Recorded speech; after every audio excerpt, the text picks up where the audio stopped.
یہ وہ لوگ ہیں جن پر مسلمان ناز کرتے، جن پر اہل اسلام ناز کرتے ہیں۔ بلکہ آپ کو بتا دوں مسلمانوں، ہمارے ملک ہندوستان بھارت میں جب انگریزوں نے اپنے قدم جمائے تو یہی مدرسے کے فارغین تھے جنہوں نے انگریزوں کے خلاف جہاد کا فتویٰ دیا، اور انہوں نے ملک ہندوستان کو آزاد کرانے میں جان کی بازی لگا دی۔ یونیورسٹی اور کالج والے بعد میں آئے، سب سے پہلے جو آگے آئے یہی مدرسے کے لوگ تھے جن کا نام فضل خیر آبادی تھا، کفایت اللہ کافی مراد آبادی تھا، حضرت فیض عثمانی تھا۔ یہ سب بڑے بڑے لوگ، اللہ و مفتی صدر الدین آزردہ تھا، یہ لوگ آئے اور آنے کے بعد انہوں نے جان کی بازی لگا دی۔ یونیورسٹی اور کالج والے تو پیچھے پیچھے سے آئے۔ آج بھی انڈمان میں قبریں بتا رہی ہے کہ انڈمان میں جن لوگوں نے کالا پانی کی سزا بھگتی ہے وہ کسی اور جگہ سے نہیں آئے تھے، وہ مدرسوں کے سپوت تھے جنہوں نے ملت سے بھی وفا کیا اور ملک سے بھی وفا کیا۔ اور مراد آباد کے قریب رہنے والوں، جب تک چاند و سورج نکلتے ڈوبتے رہیں گے مراد آباد کی زمین کا احسان ہندوستان قیامت تک نہیں بھول سکتا، کیونکہ وہ مدرسے کا عظیم سپوت جسے دنیا سید کفایت علی کافی مراد آبادی کے نام سے جانتی ہے۔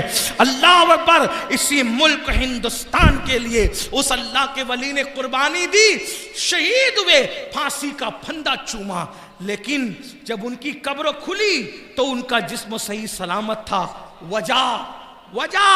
وجہ یہ تھی کہ وہ صرف مدرسے والا نہیں تھا، وہ مدرسے کے ساتھ خانقاہ والا بھی تھا، دل والا تھا، جگر والا۔ کیسا عاشق رسول!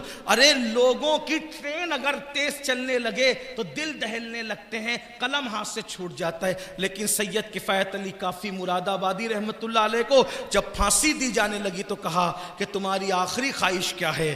تو مدرسے کا وہ بطل جلیل کہتا ہے آخری خواہش ہے کہ نبی کی نعت پوری زندگی لکھتا رہا، اب بھی نبی کی نعت لکھوں گا۔ اور کافی نے جو آخری نعت لکھی وہ آخری نعت ہے کہ وہ لکھا کوئی گل باقی رہے گا۔ یہ مراد آباد سننے والی آواز ہے، کوئی گل باقی رہے گا، نہ چمن رہ جائے گا، پر رسول اللہ کا دین حسن رہ جائے گا۔ اطلس و کم خواب کی پوشاک پہ نازا نہ ہو، اس تنے بے جان پر، اس تنے بے جان پر، اس تنے بے جان پر خاکی کفن رہ جائے گا۔ ہم سفیر و باغ میں ہیں، کوئی دم کا چہچہا، ہم سفیر و باغ میں ہیں، کوئی دم کا چہچہا، بلبلیں اڑ جائے گی، سونا چمن رہ جائے گا۔ اور عقیدے کا شعر کہتے ہیں جو پڑھے گا صاحب لولاک کے اوپر درود، جو پڑھے گا صاحب لولاک کے اوپر درود، آگ سے محفوظ اس کا تن بدن رہ جائے گا، آگ سے محفوظ اس کا تن بدن رہ جائے گا۔ اور کتنے یقین سے کہتے ہیں اور بڑے مزے میں کہتے ہیں نام شاہان جہاں مٹ جائیں گے لیکن یہاں، نام شاہان جہاں مٹ جائیں گے لیکن یہاں، حشر تک نام و نشانے پنجتن رہ جائے گا، حشر تک نام و نشانے پنجتن رہ جائے گا۔ اور پھر کہتے سب فنا ہو جائیں گے، سب فنا ہو جائیں گے، سب فنا ہو جائیں گے، کافی وہ لیکن حشر تک۔ کافی مراد آبادی وہ شاعر ہے جن کے بارے میں اعلیٰ حضرت کہتے ہیں میں کسی شاعر کی شاعری نہیں سنتا قصدن، صرف دو ہی لوگوں کو سنتا ہوں، ایک تو میرے چھوٹے بھائی حسن بریلوی کو سنتا ہوں اور دوسرے کافی مراد آبادی کو سنتا ہوں۔ سبحان اللہ۔ کافی مراد آبادی ایسے شاعر ہیں جن کو امام احمد رضا نعت خوانی کی دنیا کا بادشاہ کہتے ہیں، کافی کو بادشاہ کہتے ہیں اور خود کو وزیر اعظم کہتے ہیں نعت خوانی کی دنیا۔ جب وزیر کا کوئی جواب دیے رضا بریلوی کا تو جو بادشاہ و نعت خوانی کی دنیا کا اس عاشق کا کیا جواب؟ وہ تمہارے مراد آباد کے تھے، اور قبر کھلی تو کفن بھی محفوظ تھا. تو کیا کہتے ہیں؟ نام شاہانے جہاں مٹ جائیں گے لیکن یہاں حشر تک نام و نشانے پنج تن رہ جائے گا اور سب فنا ہو جائیں گے، سب فنا ہو جائیں گے. کافی وہ لیکن حشر تک سب فنا ہو جائیں. یقین دیکھو، یقین نعت مٹانے والوں کی نہیں چلے گی. حریت کا مجاہد اعلان کر رہے عقیدے کا، آزادی کا مجاہد اعلان کر رہے عقیدے کا. سب فنا ہو جائیں گے لیکن سب فنا ہو جائیں گے، کافی وہ لیکن حشر تک نعت حضرت کا زبانوں پر سخن رہ جائے گا، نعت حضرت کا زبانوں پر سخن رہ جائے گا. تو مدرسے نے ایسے ایسے لوگوں کو دیا. اس لیے ہمیں مدرسوں کی قدر کرنا، مدرسوں کو آگے بڑھانا، مدرسوں کو مضبوط کرنا، یہ ہم سب کی اولین ذمہ داری ہے. آپ نے بہت وقت دیا، بہت وقت عنایت کیا. اب تھوڑا سا وقت جو ہے آپ اور رک جائیں گے تو بڑی محبتیں آپ کی، بڑی مہربانی، کیونکہ قبلہ حضور امیر سنی دعوت اسلامی بہت لمبا سفر کر کے، اتنی لمبے سفر سے صرف آپ سے ملنے کے لیے اور کچھ ضروری باتیں آپ سے کرنے کے لیے تشریف لائے ہیں، اور وہ آ چکے ہیں. بس وہ محفل میں بھی آ رہے ہیں. تھوڑی دیر اگر 10-15 منٹ کا ٹائم آپ اور بیٹھ جاتے ہیں تو حضرت کو بھی خوشی ہوگی. آپ حضرت کی باتیں سن لیں اور اس پر عمل کریں. قبلہ امیر سنی دعوت اسلامی کی گفتگو اتنی خوبصورت ہوتی ہے کہ کبھی کبھی ایک جملہ جو ہے وہ درجنوں تقریر پر بھاری نظر آتا ہے. کبھی کبھی ایک ایک ان کا قول وہ جب پیش کرتے ہیں نا تو بہت خوبصورت اور حسین و جمیل انداز سے پیش کرتے ہیں. کبھی کبھی دل جھجوڑ دیتے ہیں، دلوں کے اندر انقلاب آنے لگتا ہے، دلوں کے اندر تبدیلی آنے لگتی ہے. تو آئیے اب ہم اپنے قائد، اپنے امیر کا استقبال کر لیں. سب لوگ کھڑے ہو جائیں اور حضرت کا استقبال کریں. حضرت تشریف لا رہے ہیں، لیکن کھڑے ہو کر کے جائیے گا نہیں، آپ استقبال کیجئے گا. نعرہ تکبیر، نعرہ رسالت. کوئی نہیں، نماز سے بڑا کامیابی کا تمغہ کوئی نہیں. اللہ اکبر. نماز سے بڑھ کر کے اللہ تک پہنچنے کا عمل کے معاملے میں وسیلہ اور ذریعہ کوئی نہیں. اس لیے نماز کی طرف آؤ. 5 وقت مؤذن صدا دیتا ہے، مؤذن کی صدا پر لبیک کہو. اپنے آپ کو بدلو، اپنے آپ کو تبدیل کرو.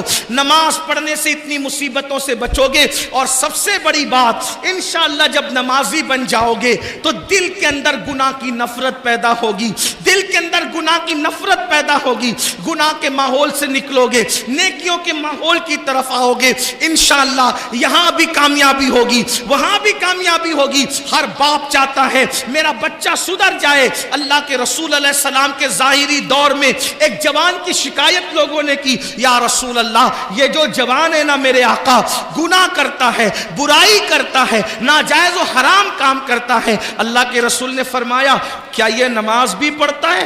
کیا یہ نماز بھی پڑھتا ہے؟ صحابہ نے عرض کی ہاں آقا وہ نماز بھی پڑھتا ہے. سرکار نے ارشاد فرمایا صلی اللہ علیہ وآلہ وسلم اگر یہ نماز پڑھتا ہے تو انشاءاللہ ایک دن اس کی نماز اس کو گناہ سے روک لے گی. چند دن بھی نہ گزرے تھے کہ وہ بندہ نماز کی برکت سے گناہ سے رک گیا. فاروق اعظم کے دور کا واقعہ ہے. ایک نوجوان ایک لڑکی پر فریبتہ ہو گیا، ایک نوجوان ایک لڑکی پر عاشق ہو گیا. اس لڑکی سے آنکھیں چار ہوئی. اس نے اس لڑکی سے کہا اے لڑکی میں تجھ سے محبت کرتا ہوں، تجھ سے پیار کرتا ہوں، کیا تو میرے ساتھ شادی کرے گی؟ اس لڑکی نے کہا کیوں نہیں، بالکل کریں گے. آپ ہم سے محبت کرتے ہیں، ہم آپ کے ساتھ شادی کرنے کے لیے تیار ہے، لیکن ایک شرط ہے. لڑکے نے کہا کیا شرط ہے؟ لڑکی نے کہا امیر المومنین سیدنا فاروق اعظم کی اقتداء میں 40 دن تک کے تمہیں نماز با جماعت ادا کرنا ہے. اگر تم 40 دن تک با جماعت نماز پڑھو گے تو انشاءاللہ ہم شادی کے بارے میں سوچیں گے. کیا ہوا؟ 1 دن 2 دن مرتا کیا نہ کرتا نماز پڑھنے کے لیے مسجد نبوی جا رہا ہے، فاروق اعظم کے پیچھے نماز پڑھ رہا ہے. 1 ہفتہ 2 ہفتہ 3 ہفتہ گزرے. جب 40 دن قریب گزرنے لگے تو لڑکی نے اپنی کنیز سے کہا کیا حال ہے؟ اس عاشق آوارہ کا جو ہمیں شادی کا آفر دے رہا تھا، اس کی کنیز نے کہا وہ تو بڑی نظریں نیچی کر کے چلنے لگا، کہا ذرا چیک تو کرو کیا ہوا۔ جب اس لڑکی کی کنیز اس لڑکے کے پاس گئی، کہا آپ نے تو میری مالکہ سے شادی کا آفر کیا تھا اور اس نے 40 دن تک نماز کا لیے کہا تھا، بتائیں کیا خیال ہے؟ تو اس نوجوان نے کہا اب ہم شادی کے بارے میں سوچتے ہی نہیں ہیں، اس لیے کہ جب تک دل میں یار نہیں بسا تھا دل ادھر ادھر آوارگی کرتا تھا، یار کا پیار دل میں بس گیا ہے، اب کسی کی گنجائش ہی باقی نہیں رہ گئی ہے۔ تو یہ نماز کی برکت ہے۔ قرآن کہتا ہے ان الصلاۃ تنہی عن الفحشاء والمنکر، بے شک نماز ہر برائی سے، ہر بے حیائی سے روک لیتی ہے۔ اپنے بچوں کو سدھارنے والوں، بچے تعویذ سے نہیں سدھریں گے، اپنے بچوں کو سدھارنے والوں، بچے مار پیٹ سے نہیں سدھریں گے، اپنے بچوں کو سدھارنے کا خواب دیکھنے والوں، گالی گلوچ سے بچے نہیں سدھریں گے۔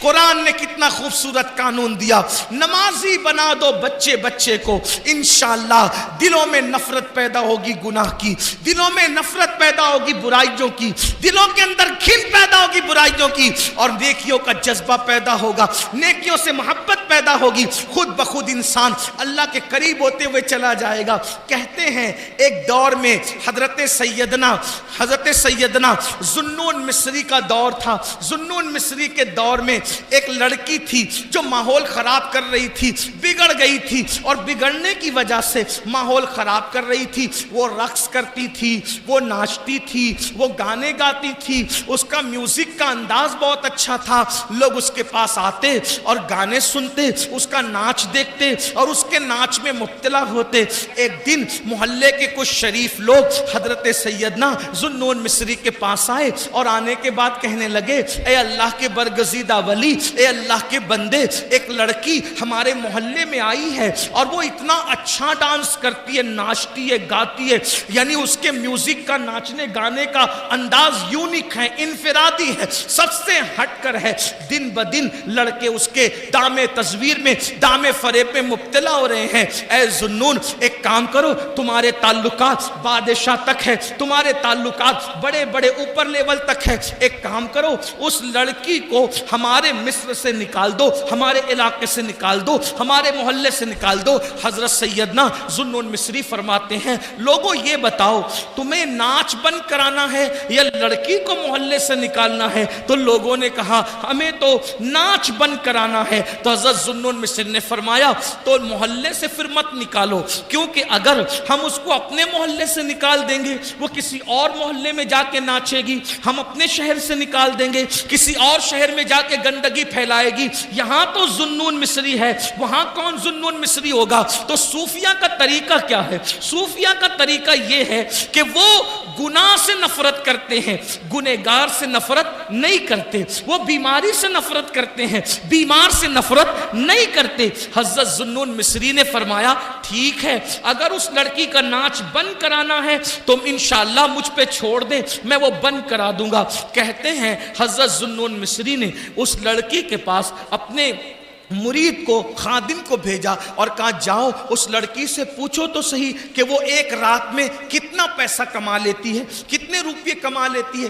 خادم گیا اور جا کر کہا اے لڑکی ہمارے پیر و مرشد حضرت ذوالنون مصری پوچھتے ہیں ایک رات میں تم کتنا کما لیتی ہو؟ اس نے کہا اتنے ہزار ہم کما لیتے ہیں۔ تو خادم نے کہا اتنی ہزار کی رقم ہمارے پیر و مرشد حضرت ذوالنون مصری تمہیں دے دیں گے، مگر آج کی رات تمہیں ناچنا نہیں ہے، تمہیں کسی کو آنے نہیں دینا، تم اپنے گھر میں کسی کو بلاؤ گی نہیں، جب ساری رقم سب کی طرف سے ہم نے دے دی تب آپ کسی کو بلاؤ گی نہیں۔ حضرت ذوالنون مصری کے وہ مرید کے کہنے پر لڑکی خوش ہو گئی، اس کو ایسا لگا ابھی تک تو آوارہ چھوکرے میرا ناچ دیکھنے آتے تھے، ابھی تو صاحب تسبیح مصلی ذوالنون جیسا ولی اور صوفی بھی میرا ناچ دیکھنے آ رہا ہے۔ ہر آدمی اپنے اپنے مطابق سوچتا ہے، اپنے دماغ اور سوچ کے مطابق سوچتا ہے۔ ادھر رات ہوئی، عشاء کی نماز حضرت ذوالنون مصری نے پڑھی، کندھے پہ مصلی ڈالا اور مصلی ڈالنے کے بعد اس کے گھر میں قدم رکھا۔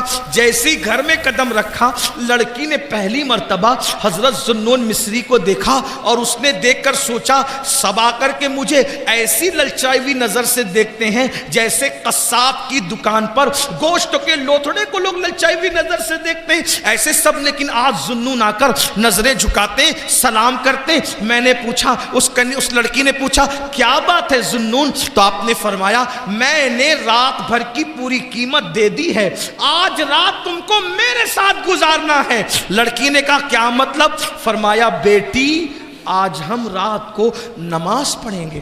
سبحان اللہ سبحان اللہ۔ دیکھو حضرت ذوالنون نے اتنی آوارہ لڑکی کو سدھارنے کے لیے کیا چیز کا استعمال کیا؟ نماز کا۔ بیٹی آج ہم نماز پڑھیں گے رات کو۔ اس نے کہا لوگ تو مجھے للچائی ہوئی نظر سے دیکھتے ہیں جیسے لوگ کھانے کی ڈشوں کو دیکھتے ہیں، آپ مجھے بیٹی کہتے ہیں۔ فرمایا بیٹی وہ مسلمان اور ہے، میں مسلمان اور ہوں۔ اسلام میں لڑکی کو اگر دیکھنا ہی پڑ جائے کسی مجبوری کے تحت تو دیکھنے کا انداز یہ ہوتا ہے، بڑی ہو تو ماں کے سامان ہے، برابر کی ہو تو بہن ہے، چھوٹی ہو تو بیٹی ہے۔ یہی تین روپ ہم دیتے ہیں بیٹی کو اور کچھ نہیں۔ نماز پڑھے۔ کہا بابا میں نے تو کبھی نماز پڑھا ہی نہیں، میں مسلمان ہوں، میں نے کبھی نماز نہیں پڑھا، مجھے نماز پڑھنی نہیں آتی۔ ذوالنون مصری نے کہا کوئی بات نہیں، وضو کرو، میرے پیچھے کھڑی ہو جاؤ، جیسے میں کروں میری نقل کرو۔ ہائے ہائے ہائے، توجہ کریں، یہ نماز ہے، جیسے میں کروں میری نقل کرو۔ کھڑی ہو گئی۔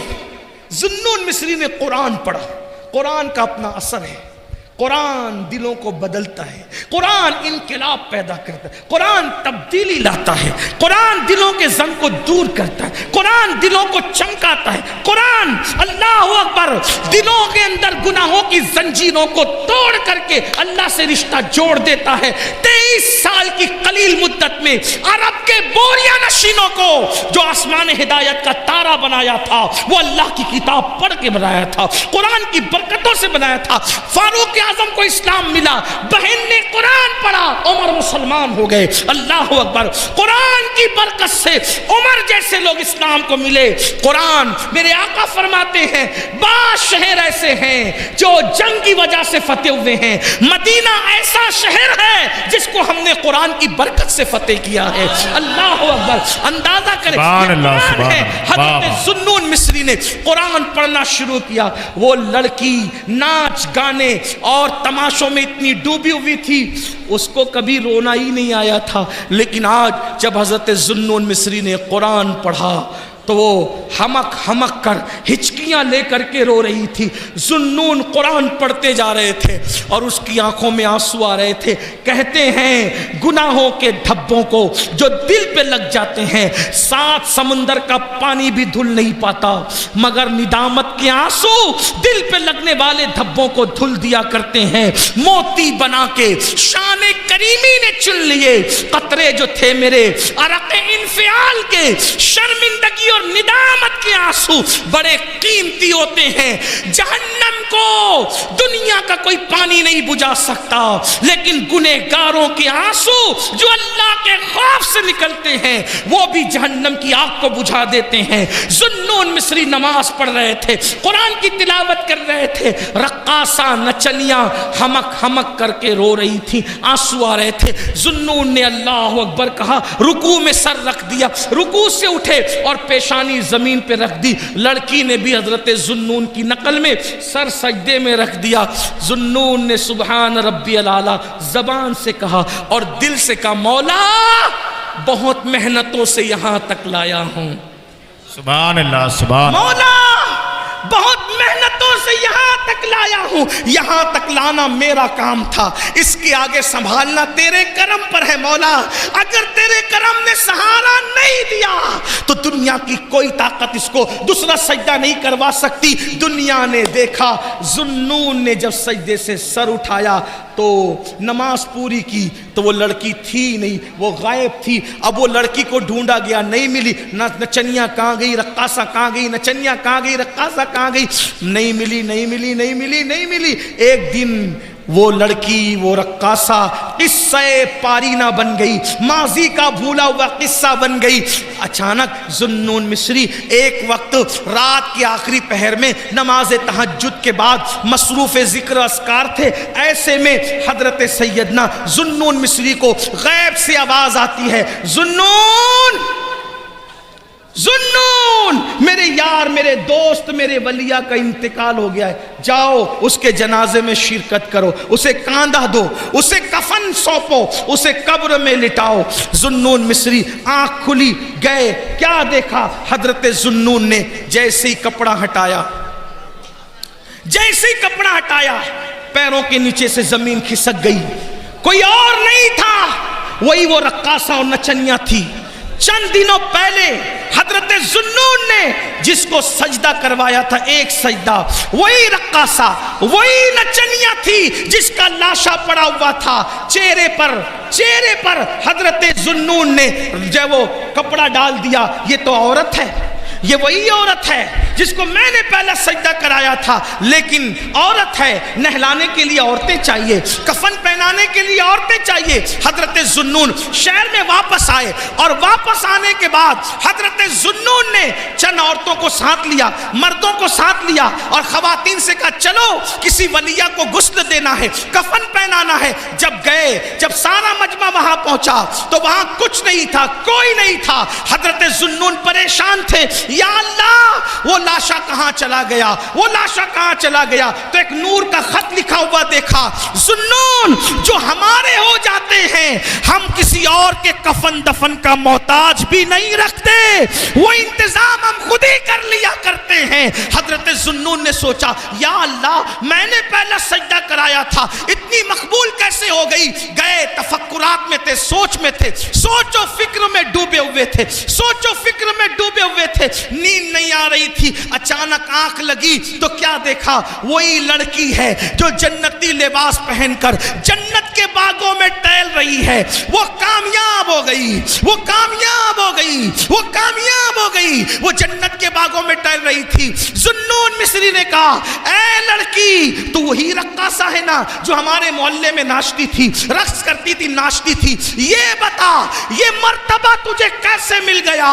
تو اس لڑکی نے کہا، ذوالنون، ایک سجدہ جو میں نے تمہارے ساتھ خلوص دل سے کیا تھا، اس سجدے سے سر اٹھانے سے پہلے اللہ نے مجھے مقام ولایت عطا کر دیا تھا، مجھے ولایت کا منصب عطا کر دیا تھا۔ یہ ایک سجدہ جسے تو گرا سمجھتا ہے، یہ ایک سجدہ جسے تو گرا سمجھتا ہے، ہزار سجدوں سے دیتا ہے آدمی کو نجات۔ وہ سجدہ جس سے روح زمین کانپ جاتی تھی، وہ سجدہ جسے روح زمین کانپ جاتی تھی، اسی کو آج ترستے ہیں منبر و محراب۔ آؤ سجدوں کے قریب آؤ، دنیا تمہاری ہے، آخرت تمہاری ہے، شرق غرب تمہارے ہیں، عزت و وقار تمہارا ہے، دولت و عزت تمہاری ہے، سیاست و سماج تمہارا ہے، تم اللہ کے ہو جاؤ۔ من کان للہ کان اللہ لہ، جو اللہ کا ہو جاتا ہے پوری کائنات اس کی ہو جاتی ہے۔ اللہ کے بندو، یہ ساری کامیابی کا راز صرف 10 منٹ ہے۔ سبحان اللہ، سبحان اللہ، صرف 10 منٹ نکالنے کا آج سے عہد کر لو، ارادہ بولو، وعدہ کرتے ہو؟ کتنے لوگ کرتے؟ سبحان اللہ، سبحان اللہ، سبحان اللہ۔ بھائیو، وعدہ کرو گے تو بھی نماز فرض ہے، نہیں کرو گے تو بھی فرض ہے۔ آج پہلی مرتبہ زندگی میں اتنی لمبی تقریر کی ہے، آپ کو وعدہ تو کرنا بنتا ہے۔ بولو، وعدہ کرتے ہو؟ ہاتھ اٹھائیں ذرا، ہاتھ اٹھائیں، فرشتوں کو گواہ بنائیں۔ کتنے لوگ وعدہ کرتے ہیں؟ اٹھا کے رکھو، اٹھا کے رکھو۔ دوسرا وعدہ، صرف تم نماز نہیں پڑھو گے، بس صرف تم ہی نماز نہیں پڑھو گے، اپنی بیوی بچوں کو بھی نمازی بنو۔ سب وعدہ کرتے ہیں انشاءاللہ۔ تیسری بات، کل سے نہیں، ہاتھ اٹھا کے رکھو۔ کتنی دیر میں ذرا دیکھوں تو صحیح، بہت بڑی بڑی باتیں کرتے ہو، کتنی دیر نبی کے نام پہ ہاتھ اٹھتا ہے، ذرا وہ بھی تو دیکھو نا۔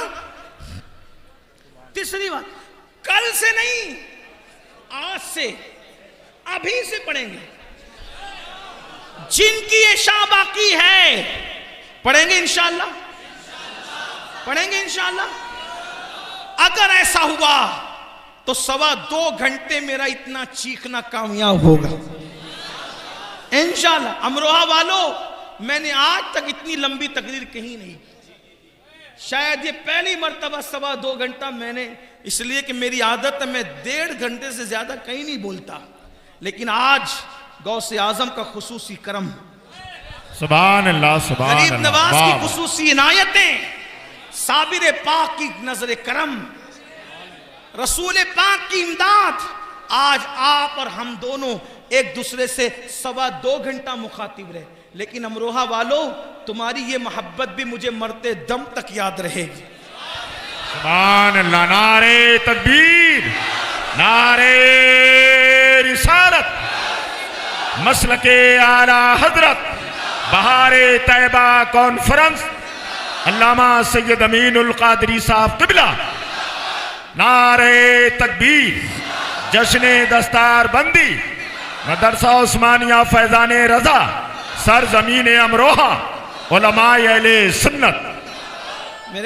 میرے بھائیوں، اتنی دیر میں تو مجمع اٹھ کر چلے، لوگ خالی ہو جاتے ہیں، بھاگ جاتے ہیں، تو نماز پڑھیں گے انشاءاللہ، گھر والوں کے ساتھ پڑھیں گے انشاءاللہ، بچے کو نمازی بنائیں گے انشاءاللہ، اور جو دوستوں کا سرکل ہے ان کو بھی نمازی بنائیں گے انشاءاللہ۔ اللہ پاک آپ سب کو سلامت رکھے، با کرامت رکھے، اللہ دونوں جہان کی فلاح نصیب فرمائے، کامیابی نصیب فرمائے۔